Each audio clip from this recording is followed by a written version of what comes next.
Hey friends, Ash here. Welcome back to Gents. I'd like to play a game. And that game is taking the 20 most popular fragrances for men according to Fragrantica of all time and ranking those 20 from best to worst, or worst to best.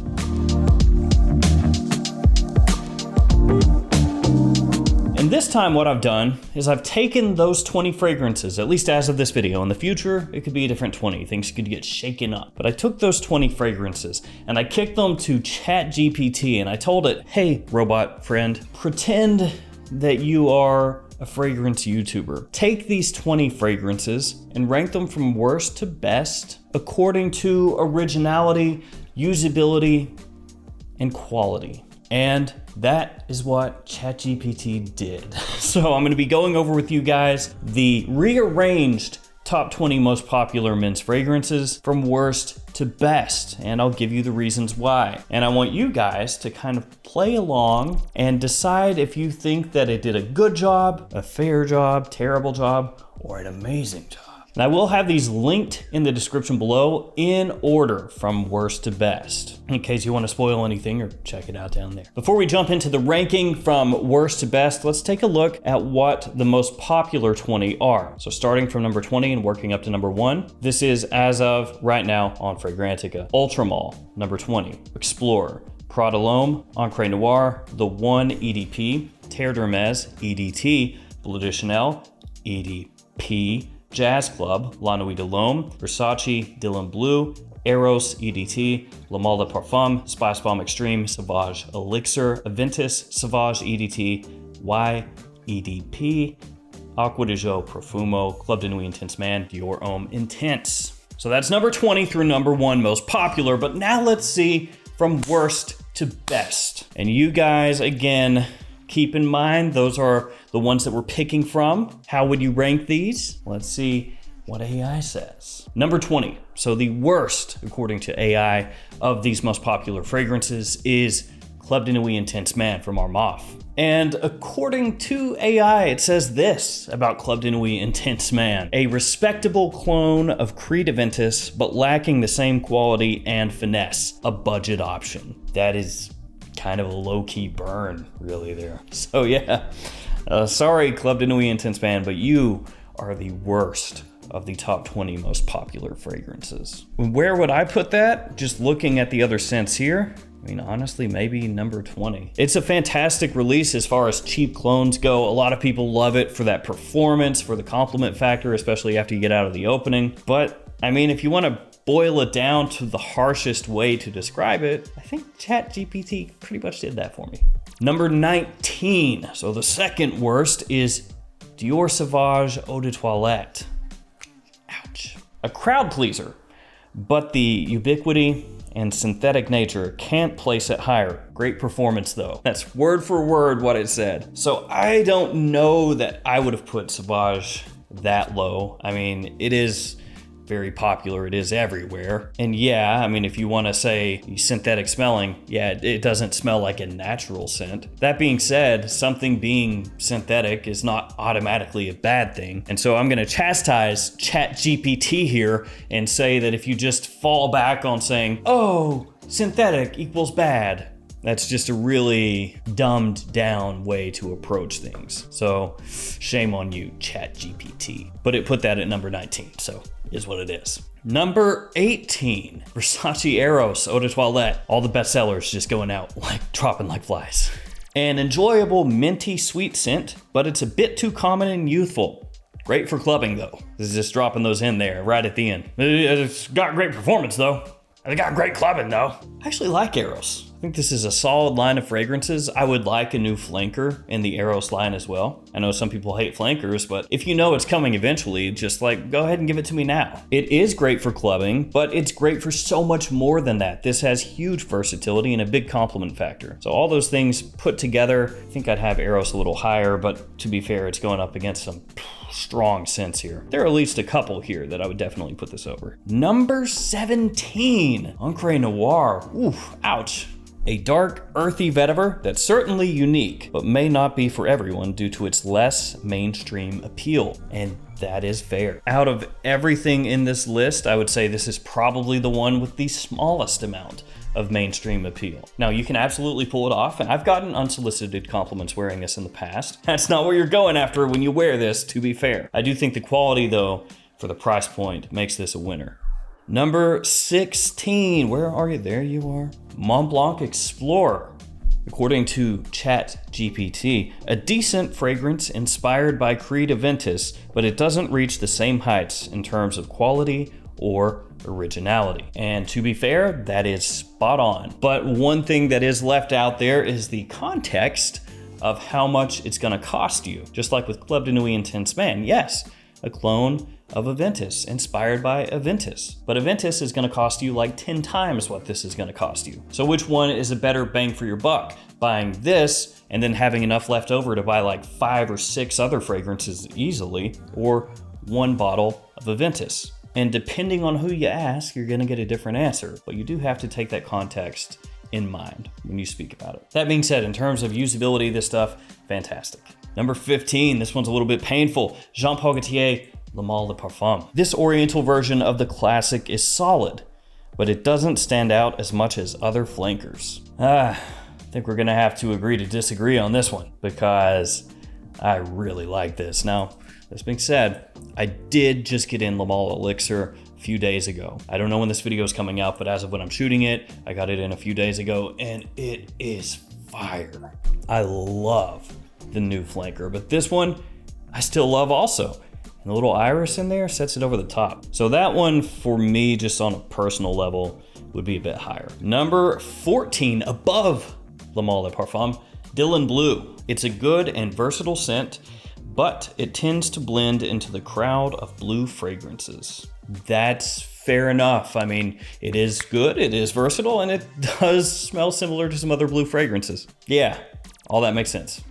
Number 13, another Jean Paul Gaultier, Ultra Male. A sweet and sexy fragrance, but it can be a bit too much for some, ideal for a night out. It is sweet, it is strong, it can be cloying if you spray it on too much, and it is good for a night out. So yeah, all those things. Would I place this at this point over Le Male de Parfum? Probably not, but I guess you could make the argument if you wanted to say that when this came out, it was a little more original than Le Male de Parfum or something like that. But overall, I'm gonna give the nod to Le Parfum over that one, just barely. Number 12, YSL Eau de Parfum. This is a youthful, versatile, and high quality fragrance.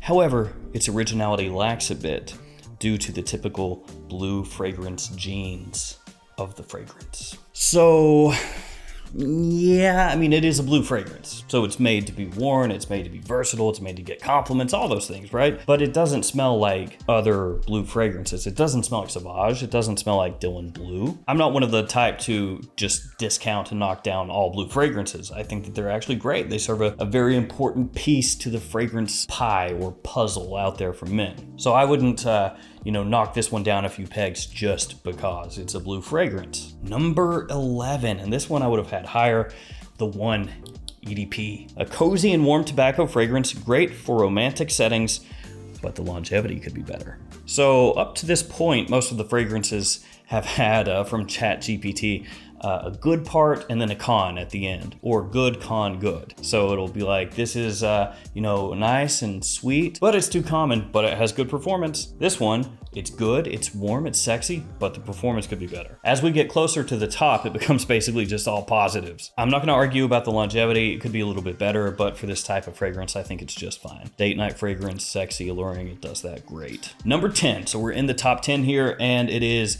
Prada L'Homme. It's clean, soapy, and iris accord is perfect for any office environment. Not the most unique, but quality and wearability is high. Yeah, I think I'm gonna have to push back on this one a little bit, because the thing that they present as a con for this is that it's not unique enough, and I don't think that's true. I think across the board, when you're looking at designer fragrances, this definitely stands out as its own thing. Now, maybe you could compare it to stuff like Prada Amber or Infusion Dome, but really, those two fragrances don't have anywhere near the market penetration that this one does. And Infusion Dome is actually quite difficult to find. So if we're talking what's out there right now, I think it's actually pretty unique. Number 9, Bleu de Chanel Eau de Parfum. While not as unique as others, here we are again, the quality and wearability make it a perfect choice for any situation. That is true. You can wear this literally anywhere, it'll work. And while there are a few fragrances out there that are similar to Bleu de Chanel, ones that are definitely inspired by Bleu de Chanel, when I smell this, I still know, oh, that's Bleu de Chanel. So you could say it's very popular and therefore not as unique if you're wearing it, because there may be other people out there wearing the same thing. Number 8, La Nuit de l'Homme, EDT. Its balance of cardamom and lavender creates a seductive and versatile scent, a tried and true winner for evenings. See, look, now it's all positives. They were busting on the one Eau de Parfum for not having enough longevity. They didn't even bring that up with this one. What's the deal, man? It's not like La Nuit de l'Homme's that much stronger than the one EDP, or really stronger at all. Bit of a hype monster, hype beast, but still warranted. Really nice scent. And you could say that, you know, maybe it's more important in the grand scheme of things than a lot of these fragrances that are beneath it in the list. Number 7 is Spice Bomb Extreme, a beautifully blended spicy oriental scent that's perfect for colder weather. So we're about to get into the top 5. Have things shaken up the way you thought they would, or maybe not? Let me know. This one is another hype beast. Great performance from this one. Big compliment puller as well. I mean, there's a reason people love this so much, and I do think Spice Bomb Extreme is better than the original Spice Bomb. The vanilla in there just takes it up a notch. Number 6, and this one I think a lot of people may not agree with, but it's Terre d'Hermès Eau de Toilette, an earthy and citrusy fragrance that is both high quality and unique, an ideal fragrance for mature gentlemen. And yeah, that is absolutely true. The reason I bring this one up being potentially divisive is that maybe more so than any other fragrance that's very popular, that's more modern and is considered a masterpiece by a lot of people, this one can turn people away. It's because it has that earthiness, that flintiness from the orange off the top. It just doesn't work for everybody. But I think that's a good spot for it. Number 5, we are in the top 5, Sauvage Elixir. A bolder, deeper version of the original. The quality and wearability, especially for evening events, is hard to deny. Don't know if I would call it a bolder version of the original because it doesn't smell that much like Sauvage EDT. I think if you said Sauvage Parfum is a bolder, richer version of the original, that makes more sense. This is kind of its own deal. Little throwback feel to the 80s in here as well. Very rich, powerful, and bold, just not bolder Sauvage EDT. Number 5, yeah, I can get with this. Number 4, I think, is overrated here. I think this one should have been much lower, but that's just my own personal taste. And it's not because the fragrance is bad. The fragrance is great. It's just when I'm taking into account quality, wearability, how important it was, all that stuff, I don't think it matches up to a lot of the others. I don't think it's as important as a bunch of these other releases. But again, it is a very nice scent, so I'm not gonna argue it past that. It is Jazz Club from Maison Martin Margiela. An extremely original boozy tobacco fragrance. It's evocative and unique. The quality is top notch. So that's what ChatGPT says about it. It is a nice boozy sweet scent, little smokiness in there as well. Great for fall and winter time. I'd say the most popular one from the house. I just don't know that I can put this above, some of the other ones here. Like the one Eau de Parfum to me is a more important fall and wintertime scent than this one is, but again, it's all good. Top 3, here we go. Number 3, Acqua di Gio Profumo. An upgraded version of a classic, its longevity and versatility is hard to beat. The perfect marine scent for any occasion. There you go, heard it here. Perfect marine scent, any occasion. Now, of course, Profumo about to be replaced by Acqua di Gio Parfum. I'm actually supposed to get that this week. And I'm assuming this video is actually gonna come out after I've done the video on Acqua di Gio Parfum just because of how stuff gets.